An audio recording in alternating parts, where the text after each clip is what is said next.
Hello guys! My Antes here and welcome back to my channel. So today guys, magre-review ako ng Yesui Stunning White Beauty Set. So if you wanna know about my thoughts and my experience with the product, please keep on watching.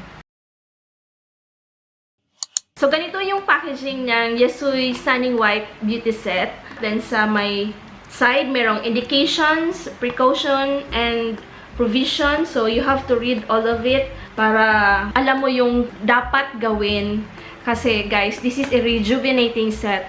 So you have to be informed yung mga bawal at dapat gawin. And then sa likod, merong instructions on how to use the product. And then merong disclaimer and warning. So this product is not intended for pregnant women and children below 12 years old. This beauty set is intentionally made for those who have major skin problems. Example, merong melasma, acne, and the like. This beauty set will also help you whiten dark spots and remove dead skin cells and achieve your goal to a fresh, young-looking individual. So, ayun. Before applying the product, so, precaution lang talaga, guys. First is, do a skin test before using the product. Then, second, do not apply in wounded skin. Avoid areas near the eyes and mouth. And then, third is, do not use along with other exfoliating products. Fourth is, avoid exposure to sunlight during treatment. And then, fifth is, if redness, itchiness, and swelling occur, discontinue using this product.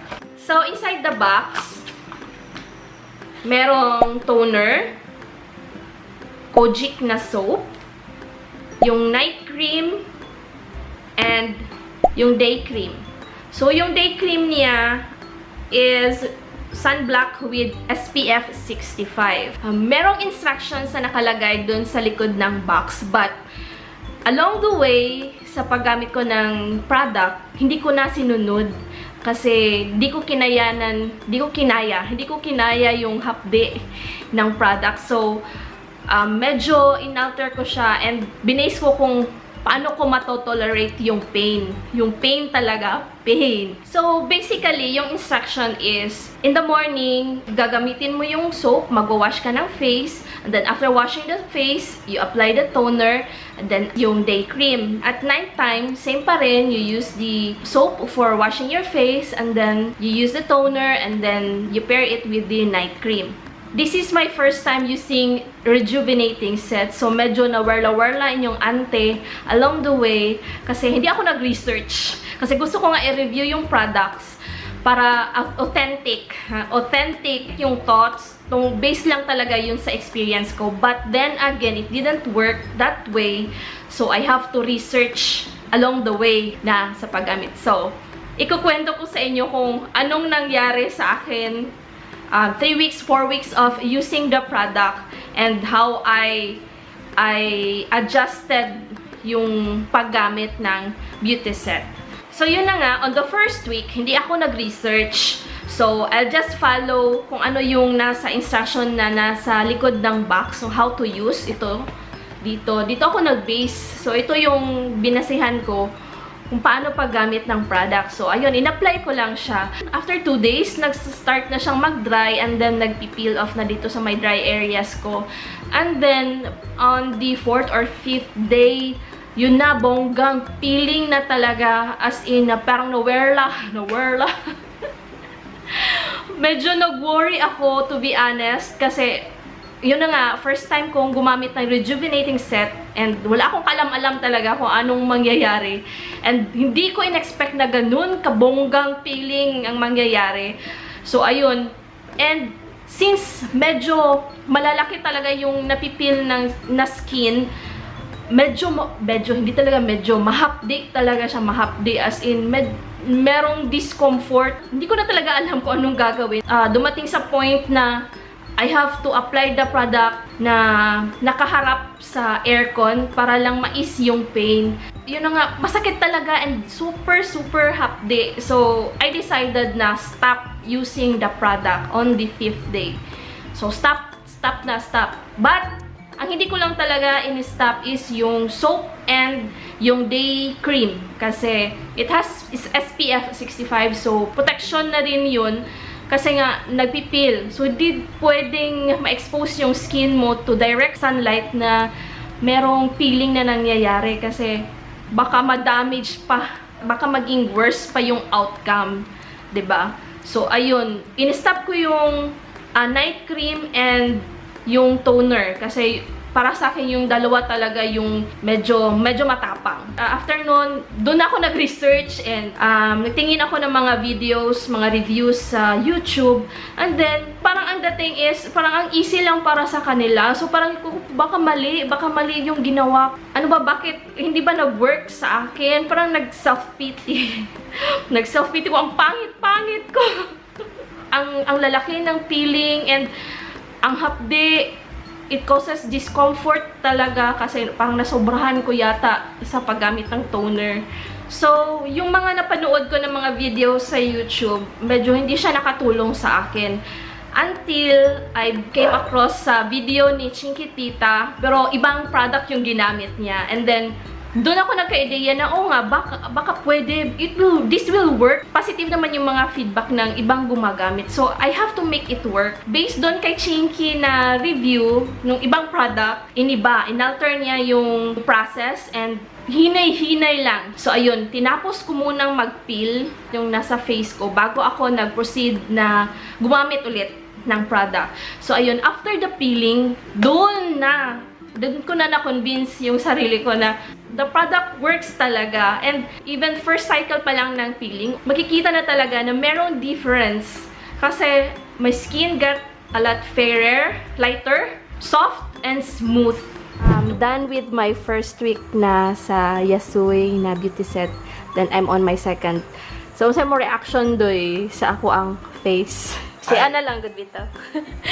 Smooth. Smooth? Changes. May changes. Maraming changes.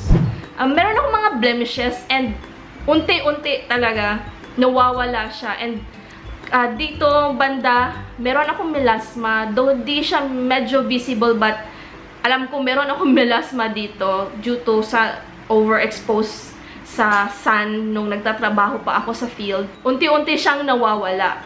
So on the second and third week, dun na inalter ko na. On the first day, complete set, day and night. And then, on the second day, day lang. Tapos yung night, hindi na. Then, on the third day, same, day and night. And then, on the fourth day, day only, hindi na night. So, inalternate ko. Ganun ang ginawa ko para give time sa skin and sa product na rin to work. Meron pa rin half day, but tolerable na siya. Kinaya ko na. Along the way, syempre, nagpipil yung skin mo. You have to protect, as in double protection. So, you have to reapply sunblock every 2 to 3 hours, lalo na lumalabas ka ng bahay or na-expose ka sa sun. Like me, medyo meron akong outdoors, meron akong fieldworks. So, I have to reapply. And sometimes, lalo na pag medyo mapula pa and fresh pa yung peeling, nagmamask and then nag-wear ng hat para double protection. So, ayun. Yun ang ginawa ko. So, 1 month ko lang siyang ginamit and in-stop ko na muna yung night cream and toner. So, as maintenance, after 1 month is yung Kojic na soap na lang for washing the face. And then, I use other toner and then the day cream. And then, sometimes, nagle-layer pa ako ng other sunblock. So, yun na yung ginagamit ko for maintenance. My advice to first-time users, guys, please do your research and please do consult your doctor first. Yan ang number 1. Please do consult your doctor first. Yasui Stunning White Beauty Set, nag-work siya sa akin. And gladly, na-try ko siya. As in, pinush ko talaga kahit na medyo muntik ko na talaga siyang sinukuan.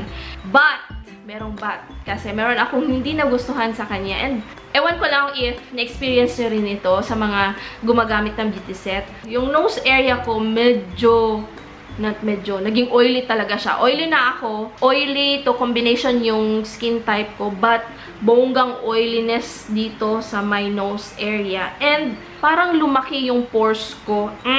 Nandun na, nagsilabasan ng mga blackheads and whiteheads. Though, hindi naman ganun karami. But, I can tell na hindi ganun kadami yung blackheads ko. In my opinion, it's okay to use a rejuvenating set every once in a while. Kasi I can see the difference. As in, malaki talagang difference from my dati na skin up to now. Even my husband can tell na medyo nag-glow talaga yung skin ko. Alright, that's it for our video for today. Thank you so much guys for watching. Sana may naitulong ako sa inyo and meron kayong natutunan kahit konti.